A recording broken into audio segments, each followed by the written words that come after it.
Bonjour à toutes et à tous.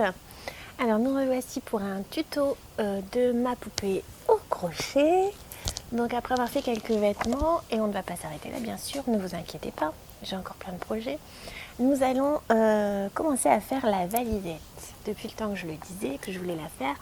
Donc la valisette pour la poupée qui vous permet de ranger tous les vêtements dans le fond avec un faux fond, et vous pouvez poser la poupée dans son lit sur le dessus.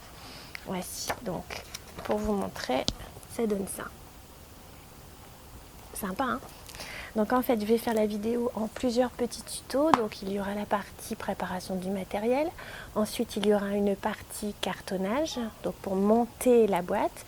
Une partie habillage de l'intérieur de la boîte, puis une partie habillage de l'extérieur qui correspond à la partie crochet. Voilà, qui sera très courte, la partie crochet, très facile, vous verrez. Ensuite, il faudra faire un peu de couture autour et quelques petites astuces. Voilà, on y va? C'est parti! Donc maintenant, nous allons attaquer la partie cartonnage. Alors, personnellement, j'ai acheté une grande plaque de carton fin,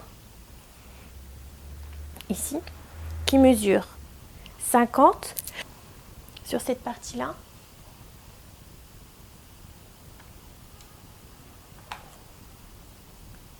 Donc, qui mesure 50 sur cette partie-là et 60 sur cette partie-là. 65, pardon. Alors, j'ai déjà tracé, que j'ai prénommé. Donc, par exemple, ici, sur cette partie ici, que j'ai dessinée, on a la partie F1. La partie F1 fait 35 x 16. Ensuite, vous avez la partie F2 ici, qui, elle, fait 16,5 x 16. Donc tout ça a été dessiné sur le carton de 50 x 65. Ça veut dire qu'une planche de 50 x 65 suffit amplement pour faire tout le découpage de la valise. Je vous mettrai tout ça à l'écrit sur la vidéo, ça sera plus simple, hein, les dimensions. Donc maintenant, ce qui reste à faire, c'est de découper. Donc l'idéal, c'est d'avoir une planche à découper pour découper, ou alors si vous avez une table exprès, mettre quelque chose en dessous pour ne pas abîmer votre table. Voilà, un cutter, une règle en fer, c'est toujours mieux pour couper, pour ne pas casser votre règle. Voilà, donc je découpe. Juste pour la découpe, si j'ai un petit conseil à vous donner, toujours découper à la verticale par rapport à vous, comme ça. Ça vous donne beaucoup plus de force dans la tenue de la règle et dans l'appui. Si vous faites comme ça, vous n'avez pas la même force en fait dans votre main pour couper. Ensuite, ce que je conseille moi, c'est de d'abord tracer une première fois, en appuyant le maximum, mais voilà, hop. Et une fois que vous avez tracé votre trait, évidemment, vous n'êtes pas dans l'épaisseur, vous venez à la main le refaire. Vous voyez, vous passez dans l'épaisseur. Et là, vous commencez à appuyer. Une fois que votre trait est déjà pré-tracé, il n'y a plus besoin de la règle, vous voyez. Et du coup, c'est plus facile. Ce que je vous conseille, c'est de les nommer. Vous voyez, sur chaque morceau, j'ai nommé. Comme ça, j'ai pas besoin de remesurer pour savoir quel morceau j'ai. Donc,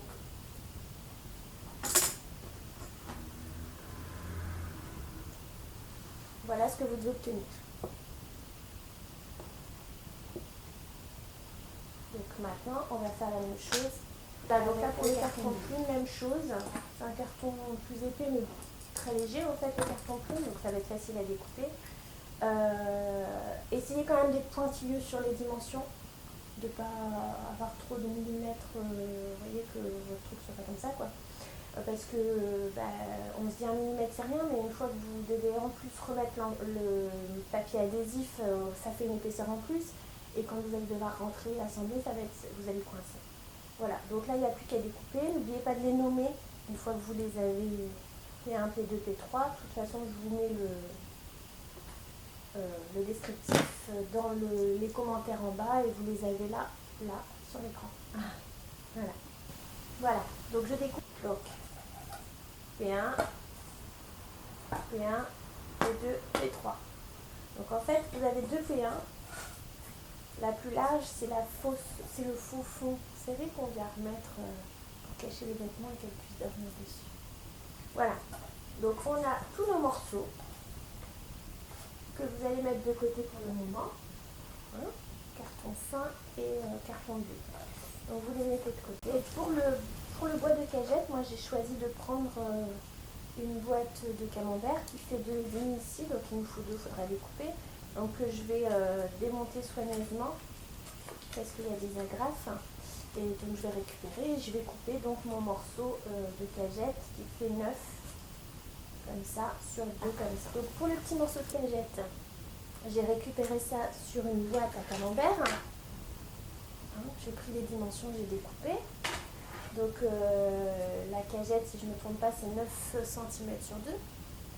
Et pour les poignées, pour la poignée, j'ai choisi de prendre un vieux cintre comme ceci et de le découper. Donc vous prenez une pince coupante et vous appuyez bien, c'est très facile, enfin c'est très facile, c'est un peu difficile, mais vous appuyez bien sur l'extrémité de la pince en fait. Et là il vous faut des morceaux de 10 et demi, 2. Voilà. Donc là on commence à avancer dans le matériel.